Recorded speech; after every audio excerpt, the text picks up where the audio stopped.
ಪ್ರಿಯ ವೀಕ್ಷಕ ಬಂಧುಗಳೇ, VK. Digital news channel ದ್ವಾರ ಇಂದು ಅತ್ಯಂತ ಮಹತ್ವವಾದ ಒಂದು ವಿಷಯವನ್ನು ನಿಮ್ಮ ಮುಂದೆ ಹಂಚ್ಕೊಳ್ತಾ ಇದ್ದೀನಿ. ಪ್ರತಿಯೊಬ್ಬರು ಕೂಡ ಒಂದಲ್ಲ ಒಂದು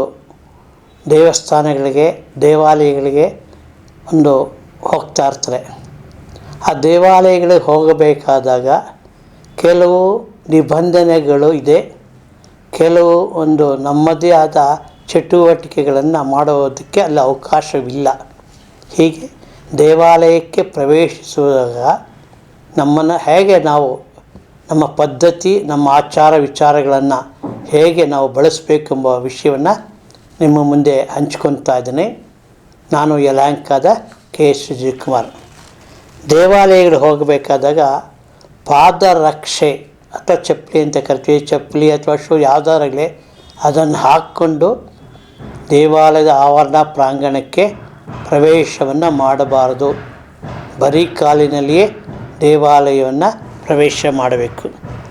ಮತ್ತು ಕೆಲವು ದೇವಾಲಯದಲ್ಲಿ ಹೋಗಬೇಕಾದ್ರೆ ಬೆಂಬಲಿಗರೊಂದಿಗೆ, ವಾದ್ಯಗಳೊಂದಿಗೆ, ಪಲ್ಲಕ್ಕಿಯೊಂದಿಗೆ, ಘೋಷಣೆಗಳೊಂದಿಗೆ, ಜೈಕಾರದೊಂದಿಗೆ ವ್ಯಕ್ತಿಗಳು ದೇವಾಲಯ ಪ್ರವೇಶವನ್ನು ಮಾಡಬಾರದು.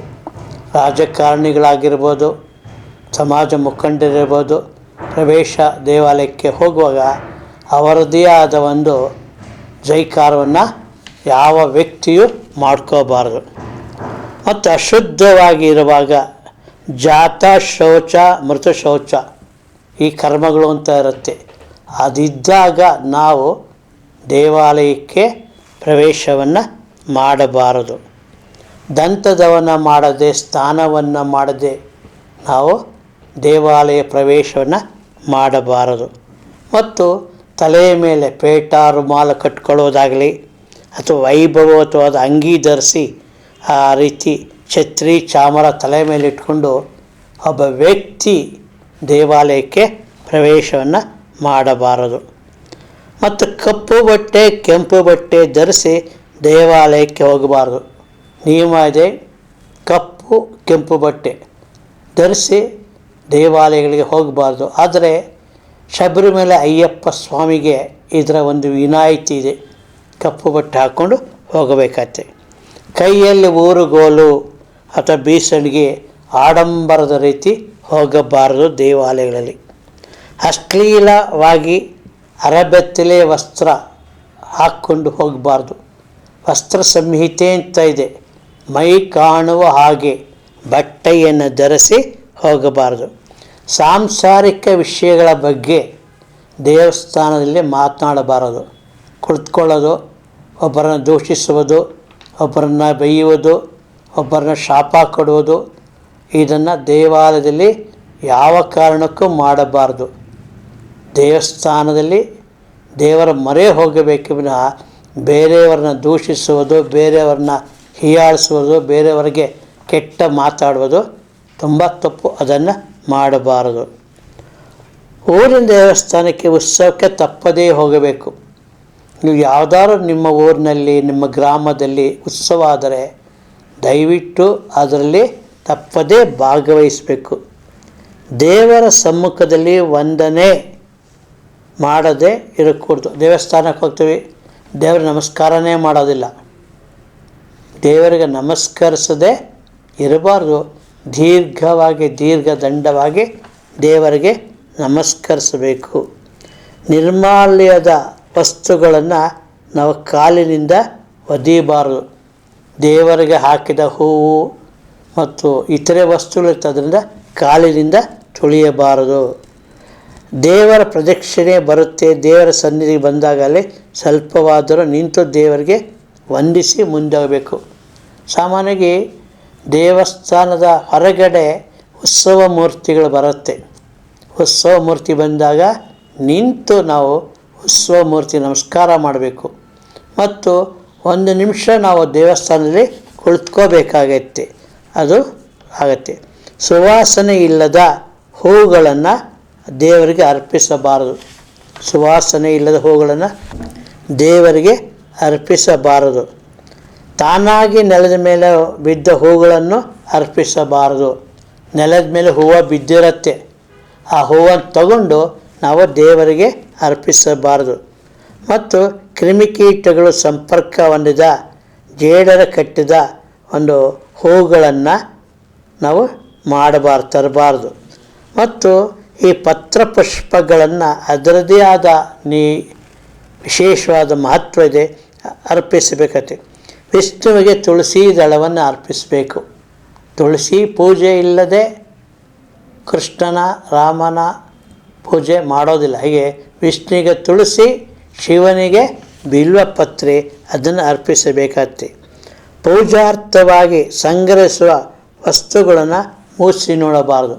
ಪೂಜೆಗೆ ನಾವು ತಂದಿರ್ತೀವಿ, ಹೂವು ಇರ್ಬೋದು, ವಸ್ತುಗಳನ್ನು ಮೂಸಿ ನೋಡಬಾರ್ದು. ಅದು ತುಂಬ ವಿಶೇಷವಾಗಿ. ಇತರ ದೇವರು ಸಿದ್ಧಪಡಿಸಿದ ಹೂಗಳನ್ನು ಪೂಜಿಸಬಾರ್ದು. ಬೇರೆಯವ್ರಿಗೆ ಹೂ ಇಟ್ಟಿರ್ತಾರೆ, ಹಾವು ತಂದು ಇತರ ದೇವರಿಗೆ ಹಾಕಬಾರದು. ಮತ್ತು ತಿಂದು ಮಿಕ್ಕಿದ ವಸ್ತುಗಳನ್ನು ದೇವರಿಗೆ ಸಮರ್ಪಿಸಬಾರದು.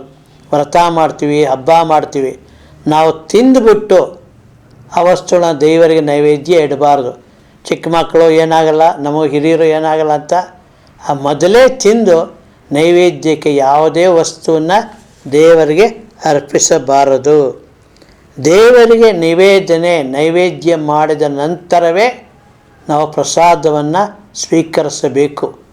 ನೈವೇದ್ಯ ಇಲ್ಲದೆ ಆ ಮಾಡಿದ ಪ್ರಸಾದವನ್ನು ಸ್ವೀಕರಿಸಬಾರದು. ಮತ್ತು ದೇವರಿಗೆ ನೈವೇದ್ಯ ಮಾಡೋಕ್ಕೆ ಕೆಲವು ವಸ್ತುಗಳನ್ನು ಮಡಿಯಲ್ಲಿ ಮಾಡಿರ್ತಾರೆ. ಆ ನೈವೇದ್ಯಗಳನ್ನು ನಾವು ತೆಗೆದು ನೋಡುವುದು ಮಾಡಬಾರ್ದು. ನೈವೇದ್ಯದ ವಸ್ತುಗಳನ್ನು ನಾವು ನೈವೇದ್ಯ ಮಾಡುವುದಕ್ಕೆ ಮುಂಚೆ ಭಕ್ತರು ನೋಡುವ ಹಾಗಿಲ್ಲ.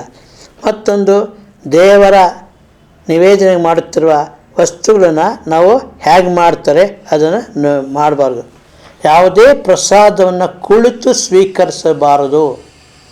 ದೇವರು ನಮಗೆ ತೀರ್ಥ ಕೊಡುವಾಗ, ಪ್ರಸಾದ ಕೊಡುವಾಗ ನಿಂತೇ ಸ್ವೀಕರಿಸಬೇಕು. ಮಂಗಳಾರತಿಯನ್ನು ಅಷ್ಟೇ, ಕೆಲವು ಕೂತಲ್ಲೇ ಚೇರ್ ಮೇಲೆ ಕೂತಿರ್ತಾರೆ, ಮಂಗಳಾರತಿ ಆಗೋಂತಾರೆ. ಮಂಗಳಾರತಿನ ಒಂದೇ ಕೈಯಲ್ಲಿ ತೆಗೆದುಕೋಬೇಕು, ಎರಡು ಕೈಯಿಂದ ಮಾಡಬಾರ್ದು. ದೇವರ ಅರ್ಪಿತ ವಸ್ತುಗಳನ್ನು ಅಯೋಗ್ಯರಿಗೆ ಕೊಡಬಾರ್ದು. ದೇವರಿಗೆ ಸಮರ್ಪಣೆ ಆಗತ್ತೆ. ಆ ವಸ್ತುಗಳನ್ನ ಎಲ್ಲರಿಗೂ ಕೊಡುವ ಹಾಗಿಲ್ಲ. ಅಂದರೆ ಕೆಲವರು ಅದನ್ನು ತಗೊಂಡೋಗ್ತಾರೆ, ಬೇರೆ ಕಡೆ ಎಲ್ಲೋ ಬಿಸಾಕ್ತಾರೆ, ಬೇರೆ ಏನೋ ರೀತಿ ಅಶುದ್ಧವಾಗಿ ಅದನ್ನು ಬಳಸ್ತಾರೆ. ಯಾರು ಯೋಗ್ಯರಿದ್ದಾರೆ ಅಂಥವ್ರಿಗೆ ಪ್ರಸಾದವನ್ನು ನೈವೇದ್ಯವನ್ನು ಕೊಡಬೇಕು. ಅದನ್ನು ಬಿಸಾಡುವುದಾಗಲಿ ತಾತ್ಸಾರ ಮಾಡುವುದಾಗಲಿ ಅದನ್ನು ಕೊಡಬಾರ್ದು. ಶ್ರದ್ಧೆ, ಭಕ್ತಿ, ನಂಬಿಕೆ ಇದ್ದವ್ರಿಗೆ ಪ್ರಸಾದವನ್ನು ಕೊಡಬೇಕಾಗತ್ತೆ. ಮತ್ತು ದೇವಸ್ಥಾನದಲ್ಲಿ ಎಂಜಲನ್ನು ಒಗೆಯಬಾರ್ದು. ಎಂಜಲೆ ಉಗಿತಾರೆ, ಎಲೆ ಅಡಿಕೆ ಹಾಕ್ಕೊತಾರೆ, ಅದನ್ನು ಮಾಡಬಾರದು. ದೇವಸ್ಥಾನದಲ್ಲಿ ತಾಂಬೂಲ ಸೇವನೆ ಮಾಡಬಾರ್ದು. ವೈಯಕ್ತಿಕವಾಗಿ ಎಲೆ ಅಡಿಕೆನ ದೇವಸ್ಥಾನದಲ್ಲಿ ಹಾಕಬಾರ್ದು. ಮತ್ತೊಂದು ದುರಂತ, ಅನೇಕ ಒಂದು ಯಾತ್ರಾ ಸ್ಥಳದಲ್ಲಿ ನಿಷೇಧವಿದೆ. ಮದ್ಯಪಾನ, ಧೂಮಪಾನ ನಿಷೇಧವಿದೆ. ಆದರೂ ಕೂಡ ಅನೇಕ ಭಕ್ತರು ಕೊಠಡಿಗಳನ್ನು ತಗೊತಾರೆ, ಆ ತೀರ್ಥ ಕ್ಷೇತ್ರಗಳಲ್ಲಿ ಮದ್ಯಪಾನ, ಧೂಮಪಾನ ಮಾಡ್ತಾರೆ. ಅದು ಕೂಡ ತಪ್ಪು. ಹೀಗೆ ನಾವು ದೇವಸ್ಥಾನಕ್ಕೆ ಹೋಗುವಾಗ ಶ್ರದ್ಧೆ, ಭಕ್ತಿ ಮತ್ತು ನಂಬಿಕೆ ಇರಬೇಕೇ ವಿನಃ ಕೇವಲ ಕಾಟಾಚಾರಕ್ಕೆ, ಕೇವಲ ಒಂದು ಪಿಕ್ನಿಕ್ ಮಾದರಿ ಹೋಗೋದು ತುಂಬ ಇದು. ಮತ್ತು ವಸ್ತ್ರ ಸಂಹಿತೆ ಅನ್ನೋದಿದೆ. ಕೆಲವರು ಏನು ಮಾಡ್ತಾರೆ, ಈ ದೇವಸ್ಥಾನದ ಅರ್ಚಕರಿರ್ಬೋದು ಅಥವಾ ಭಕ್ತರೇ ಇರ್ಬೋದು, ಮೈ ಕಾಣುವ ಹಾಗೆ ಉಡುಪನ್ನು ಧರಿಸ್ತಾರೆ. ಈ ಅರ್ಚಕರು ಅಥವಾ ಪುರೋಹಿತರು ಬರ್ತಕ್ಕಂಥ ಭಕ್ತರಿಗೆ ಮೈಯನ್ನು ಮುಟ್ಟುವುದು, ಆ ದೇವರ ತಿಲಕವನ್ನು, ಹೂವನ್ನು ಮುಡಿಸೋದು ಇದು ಸರಿಯಲ್ಲ. ಇದು ತುಂಬ ತಪ್ಪು. ಹೀಗೆ ಈ ಭಕ್ತರು ಅಷ್ಟೇ, ಈ ಮಡಿ ಅಂತಾರೆ, ಎಲ್ಲ ದೇಹದ ಭಾಗಗಳು ಕಾಣ್ತಾ ಇರತ್ತೆ. ಹಾಗೆ ಮಡಿ ಅಂದ್ಕೊಂಡು ಹೋಗ್ತಾರೆ. ಅಲ್ಲಿರ್ತಕ್ಕಂಥ ಹೆಣ್ಣು ಮಕ್ಕಳಿಗೆ, ಮೊಮ್ಮಕ್ಕಳಿರ್ಬೋದು, ಹೆಂಡತಿ ಇರ್ಬೋದು, ಸೊಸೆಯಿಂದ ಇರ್ಬೋದು, ತಾಯಿಯೇ ಇರ್ಬೋದು, ಆ ದೇಹವನ್ನು ನೋಡಿ ಅಸಹ್ಯ ಪಡ್ತಾರೆ. ಅಸಹ್ಯ ಪಡದ ಹಾಗೆ ನಮ್ಮ ವಸ್ತ್ರ ಸಂಹಿತೆ ಇರಬೇಕು. ಊಟ ಕಾಲ ಇರ್ಬೋದು, ಸಂಧ್ಯಾವನೆ ಇರ್ಬೋದು, ದೇವರ ಪೂಜೆ ಇರ್ಬೋದು. ಒಂದು ತುಂಡು ಬಟ್ಟೆ ಉಟ್ಕೊಂಡು ಊಟಕ್ಕೆ ಕೂತ್ಕೊತಾರೆ, ಪೂಜೆ ಮಾಡ್ತಾರೆ, ಮಡಿ ಅಂತಾರೆ. ನಿಜಕ್ಕೂ ಅದು ಮಡಿಯಲ್ಲ. ಅದು ವಿಚಿತ್ರ, ಒಂದು ನಮಗೆ ಅಸಹ್ಯವಾದ ಸನ್ನಿವೇಶ. ಆ ತುಳಸಿ ಜಪ ಮಾಡುವಾಗಲೂ ಅಷ್ಟೇ, ಜಪದ ಮಾಲೆ ಮಾಡ್ಕೊಳ್ಳೋದಕ್ಕೆ ಒಂದು ವಿಧಾನ ಇದೆ. ನಾವು ಮೈಯಲ್ಲಿ ಧರಿಸಿದ ಜಪದ ಮಾಲೆಯನ್ನು ಜಪ ಮಾಡುವುದಕ್ಕೆ ಆಸ್ಪದವಿಲ್ಲ. ಜಪಮಾಲೆಯೇ ಸಪ್ರೇಟು ಬೇರೆ ಇರುತ್ತೆ. ಜಪ ಮಾಡುವುದಕ್ಕೆ ವಿಧಾನಗಳಿದೆ. ಮಂತ್ರವನ್ನು ಶ್ಲೋಕವನ್ನು ಗಟ್ಟಿಯಾಗಿ ಉಚ್ಚಾರಣೆ ಮಾಡುವ ಹಾಗಿಲ್ಲ. ದಯವಿಟ್ಟು ಅರ್ಥ ಮಾಡ್ಕೊಳ್ಳಿ. ದೇವರ ಪೂಜೆಗೊಳ್ತಾಗ ಬೇರೆಯವರಿಗೆ ಕೇಳಿಸುವ ಹಾಗೆ ಶ್ಲೋಕವನ್ನು ಹೇಳುವ ಹಾಗಿಲ್ಲ. ಕೆಲವು ಶ್ಲೋಕಗಳಿಗೆ ನಿರ್ಬಂಧವಿದೆ. ಪ್ರತಿಯೊಬ್ಬರು ಕೂಡ ಜೀವನದಲ್ಲಿ ಶಿವಪಂಚಾಕ್ಷರಿ ಮಂತ್ರವನ್ನು, ಪ್ರಣವ ಮಂತ್ರವನ್ನು, ಗಾಯತ್ರಿ ಮಂತ್ರವನ್ನು ಜಪಿಸಿದರೆ ಇಹ ಪರಲೋಕದಲ್ಲಿ ಮುಕ್ತಿ ಆಯ್ತು. ಕಷ್ಟ ಬಂದಾಗ, ಅನಾರೋಗ್ಯ ಇದ್ದಾಗ ಮೃತ್ಯುಂಜಯ ಮಂತ್ರವನ್ನು ಜಪಿಸಬೇಕು. ಆಗ ಸಾವನ್ನು ನಾವು ತಡೆಯಬಹುದು. ಶಿವಪಂಚಾಕ್ಷರಿ ಮಂತ್ರ, ಓಂಕಾರ, ಪ್ರಣವ ಮಂತ್ರ ಇದು ಜಪಿಸಿದರೆ ನಿಮಗೆ ಆಯಸ್ಸು, ಆರೋಗ್ಯ ಬರುತ್ತೆ. ಹೀಗೆ ದೇವರೇ ಮಾಡಿಕೊಟ್ಟಂಥ ಈ ಸೌಲಭ್ಯವನ್ನು ನಾವು ಬಳಸ್ಕೋಬೇಕಾಗತ್ತೆ. ಮುಂದಿನ ಸಂಚಿಕೆ ವಿಶೇಷವಾದ ಸಂಚಿಕೆ. ನಮ್ಮ ಆಪ್ತ ಮಿತ್ರರು ಹೇಳಿದರು, ಈ ಜ್ಯೋತಿಷ್ಯ ಹೇಳ್ತಾರೆ, ಜ್ಯೋತಿಷ್ಯ ನಮ್ಮ ಚಾನಲ್ಗೆ ಯಾರು ಕರ್ಕೊಂಬನ್ನಿ ಅಂತ. ನಿಜಕ್ಕೂ ಜ್ಯೋತಿಷ್ಯದಲ್ಲಿ ದಿನ ಭವಿಷ್ಯ ಅನ್ನೋದಿಲ್ಲ, ವಾರ ಭವಿಷ್ಯ ಅನ್ನೋದು ಬರೋದಿಲ್ಲ, ಮಾಸ ಭವಿಷ್ಯ ಬರೋದಿಲ್ಲ. ಮತ್ತು ಜ್ಯೋತಿಷ್ಯ ನಿಜಾನ ಸುಳ್ಳ?